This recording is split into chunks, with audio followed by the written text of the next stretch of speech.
વડોદરાથી ડભોઈ રોડ ઉપર 4 કિલોમીટરના અંતરે આવેલું આ કેલનપુર ગામ છે. કેલનપુર ગામની અંદર આ સામે જોઈ રહ્યા છો એ શ્રી દાદા ભગવાન અક્રમ વિજ્ઞાની જ્ઞાનીની આ સમાધિ છે. આ એનું સમાધિ સ્થળ છે અને આ સામે દેખાઈ રહ્યું અહીંયા પણ નિષ્પક્ષપાતી ત્રિમંદિર બનાવવામાં આવેલું છે. આ ત્રિમંદિરની અંદર પણ વર્તમાન તીર્થંકર શ્રી સિમંદર સ્વામી ભગવાન, કૃષ્ણ ભગવાન, શિવ ભગવાન, બધા દેવદેવીઓ અહીંયા આ ત્રિમંદિરની અંદર પ્રતિષ્ઠા કરવામાં આવેલી છે. એ લોકો હાજરા હાજર બિરાજમાન છે. આપણે એમના પણ દર્શન કરીશું. અંદર આવતા જ ડાબા હાથે સમાધિની બાજુમાં મોટું ચપ્પલ ઘર બનાવવામાં આવેલું છે. તમારે ચપ્પલ ત્યાં જ ઉતારવાના હોય છે. સમાધિની બાજુમાં કે મંદિરની બાજુમાં ચપ્પલ ઉતારવાની મનાઈ છે. એટલે તમે અંદર આવતા જ ડાબા હાથે સમાધિની બાજુમાં મોટું ચપ્પલ ઘર છે. ત્યાં ચપ્પલ ઉતારી અને દાદા ભગવાનની સમાધિના દર્શન કરવા અંદર જજો.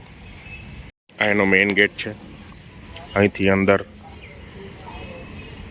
પ્રવેશ કરવાનો હોય છે.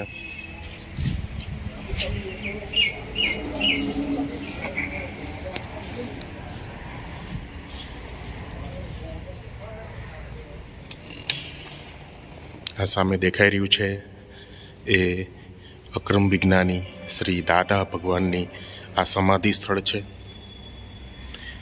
આ સમાધિમાં તમે માથું અડાડીને જેટલી શક્તિ માંગશો એ હાજરા હજુર અક્રમ વિજ્ઞાનીની શક્તિ તમને મળશે.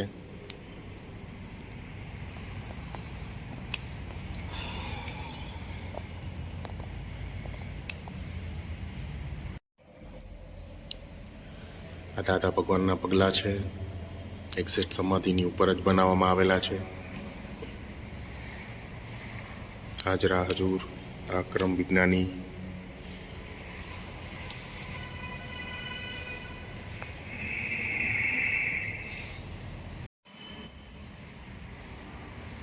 ઉપર વર્તમાન તીર્થંકર શ્રી સિમંદર સ્વામી છે આ ફોટો ફ્રેમમાં, અને નીચે આ અક્રમ વિજ્ઞાની દાદા ભગવાન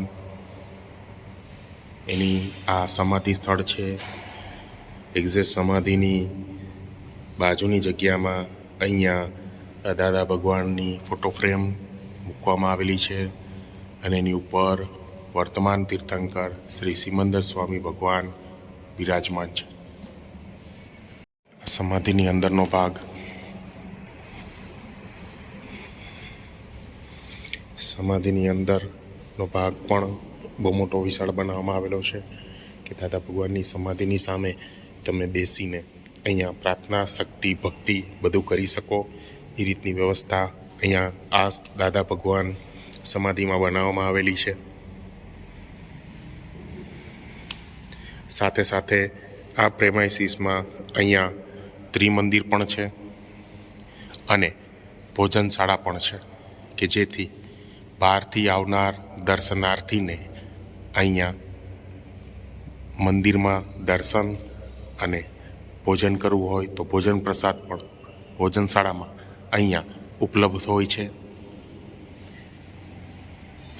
દાદાની સમાધિ બાદ હવે આપણે નિષ્પક્ષપાતી ત્રિમંદિર તરફ આગળ વધી રહ્યા છીએ. એના દર્શન કરીએ આપણે. અંદર વર્તમાન તીર્થંકર શ્રી સિમંદર સ્વામી છે, શિવ ભગવાન, કૃષ્ણ ભગવાન, જે આપણે આગળ વાત કરી હતી એ પ્રમાણે આપણે બધા ભગવંતોના દર્શન કરીએ. આ પહેલા જ મંદિરની અંદર શ્રી કૃષ્ણ ભગવાન છે. એન્ટ્રન્સમાં જ ગરુડદેવ છે. અહીંયા જય ગરુડદેવ. સામે છે કૃષ્ણ ભગવાન શ્રી વાસુદેવ.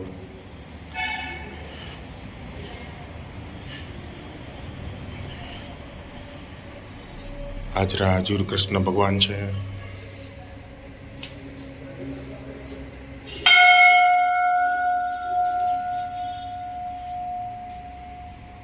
એની બાજુમાં તિરુપતિ બાલાજી,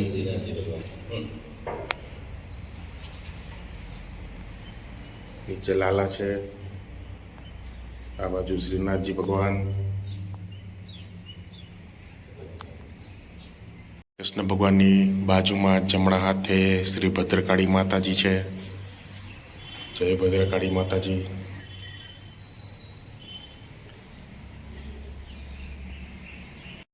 કૃષ્ણ ભગવાનના ડાબા હાથે શ્રી અંબા માતા જગદંબા માતા છે. જય અંબે માં.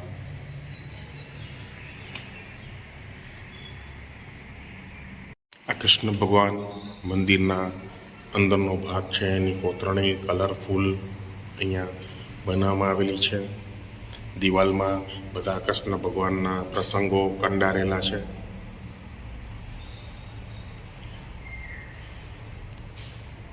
હવે આપણે બાજુના મંદિરમાં શ્રી સિમંદર સ્વામી ભગવાનના દર્શન કરવા જઈ રહ્યા છીએ. ત્યાં બારે એન્ટ્રન્સમાં જ બે મોટા હાથી છે કદાવર.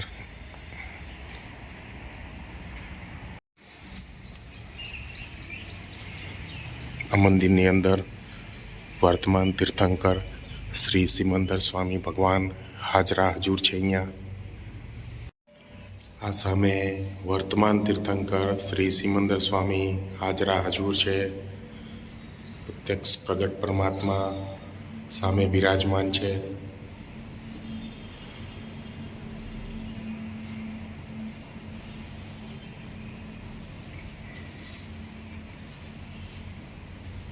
હાથે સુપાસનાથ સ્વામી ભગવાન અહીંયા બિરાજમાન છે.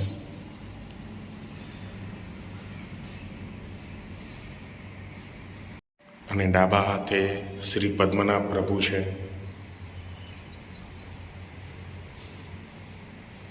સિમંદર સ્વામીના ગભારાની બહાર જ ડાબા હાથે એમના શાસન રક્ષક દેવ શ્રી ચાંદ્રાયણ યક્ષદેવ છે. એકદમ પ્રભાવશાળી મૂર્તિ શ્રી ચાંદ્રાયણ યક્ષદેવની આ ત્રિમંદિરમાં અહીંયા બિરાજે છે. હાથે એમના શાસન રક્ષક દેવી શ્રી પાંચાગુલી યક્ષિણી દેવી છે. જય પાંચાગુલી યક્ષિણી દેવી માતા. જમણા હાથે શ્રી પાર્શનાથ ભગવાન છે. એની બાજુમાં શ્રી મહાવીર ભગવાન છે. આ સિમંદર સ્વામી ભગવાન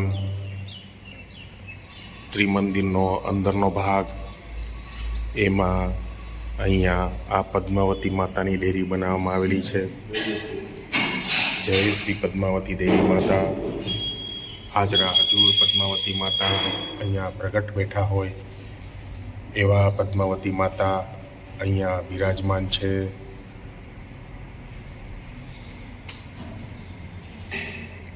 આ મંદિરનો અંદરનો ભાગ. સામે દેખાઈ રહ્યા છે એ શ્રી અજીતનાથ ભગવાન અને આદેશ્વર ભગવાન એટલે કે ઋષભદેવ ભગવાન છે. આ શ્રી અજીતનાથ ભગવાન. જય અજીતનાથ ભગવાન. એક્ઝેક્ટ એની બાજુમાં અહીંયા આદેશ્વર દાદા બિરાજે છે. જય આદેશ્વર દાદા.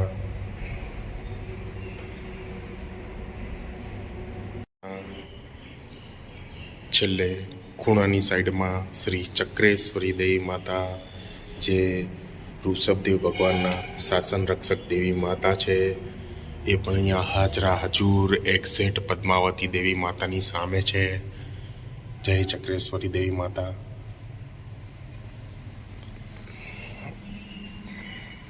હવે આપણે જઈ રહ્યા છીએ બાજુમાં ત્રીજા મંદિરમાં જ્યાં મહાદેવજી બિરાજમાન છે. એનો અંદરનો ભાગ. મંદિરની અંદર પ્રવેશતા અંદર પેલા નંદી અને કાંચબો આવશે.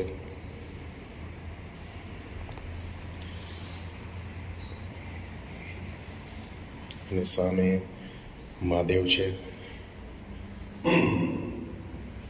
મહાદેવજી અને પાછળ શ્રી પાર્વતી દેવી માતા છે. મહાદેવજીનું ત્રિશૂલ. આ મહાદેવજીને પ્રક્ષાલ માટે અહીંયા કળશ છે જેમાં કન્ટિન્યુઅસ પાણી મહાદેવજી ઉપર પડતું હોય છે.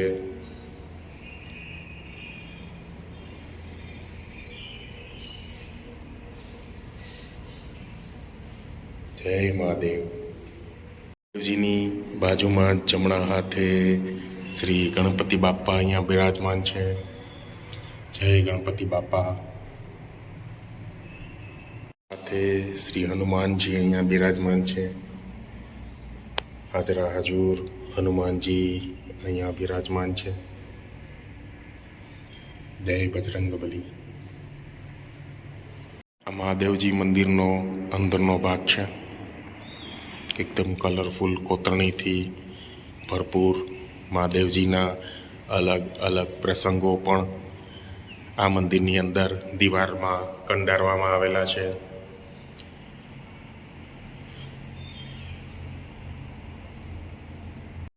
આ પ્રેમાઇસીસમાં અહીંયા ગાર્ડન પણ છે કે જેમાં બાળકો માટેના બધા અહીંયા રમતગમતના સાધનો રાખવામાં આવેલા છે. લપસણી છે, હિંચકા છે, બાકડા છે. અલગ અલગ જગ્યાએ વડીલો માટે, પબ્લિકો માટે બાકડા મૂકવામાં આવેલા છે.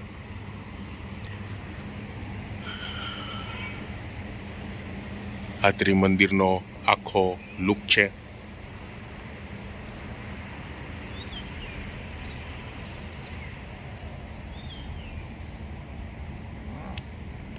બહુ જ મોટી પ્રેમાઇસીસ છે.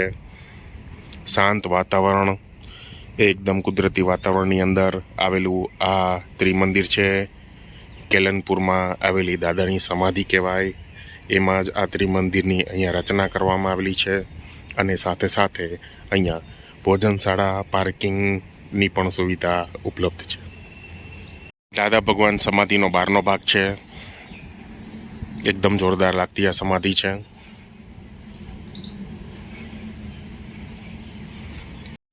આ સામે દેખાઈ રહ્યું છે એ કેલનપુર સમાધિનો એન્ટ્રન્સનો ગેટ છે.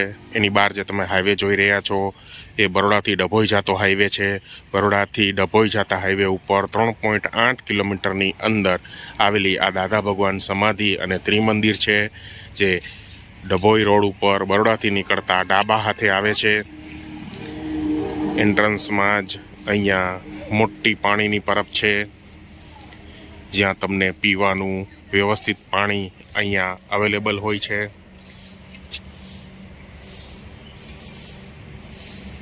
આ સામે દેખાઈ રહ્યું છે અહીંનું અતિથિ ભવન એટલે કે ઉતારા ભવન છે. અહીંયા બહુ બધા રૂમ છે. યાત્રાળુઓને અહીંયા ઉતારો આપવામાં આવે છે.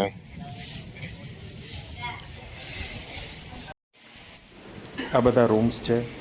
અહીંયા નાહવા માટે ગરમ પાણીની પણ સુવિધા છે. આવી રીતે બધા રૂમમાં પલંગ, ઓશિકા, ચાદર, પંખા, ટોયલેટ, બાથરૂમ વગેરે સુવિધા આપવામાં આવે છે. બહુ સરસ રૂમ છે, લાંબા રૂમ છે. વ્હીલચેર પણ છે કે જે શારીરિક તકલીફોવાળા માટે છે. આ ભોજનશાળાનો સમય છે સવારે 7:45 થી 9:15. આખો એનો રેટ, ભાવ, સમયનું આખું ભોજનશાળાનું બોર્ડ ઓફિસની બહાર જ લગાવી દેવામાં આવ્યું છે. બપોરનું ભોજન 12 થી બપોરે 1:30 વાગ્યા સુધી. સાંજનું ભોજન 6:15 થી 7:15. અહીંયાનો મોબાઈલ નંબર છે, અહીંયાનો આખો કોન્ટેક્ટ નંબર, લંચનો સમય છે. અહીંયાનો સત્સંગ હોલ છે. એકદમ વિશાળ સત્સંગ હોલ અહીંયા બનાવવામાં આવેલો છે.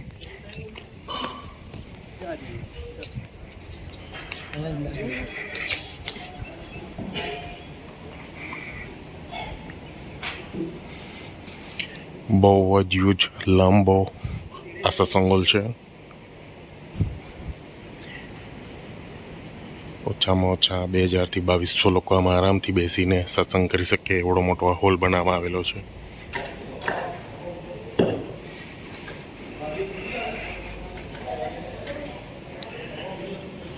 આ હોલમાં ઈકો ન પડે એવી રીતે અહીંયા વ્યવસ્થા ગોઠવવામાં આવેલી છે બધી.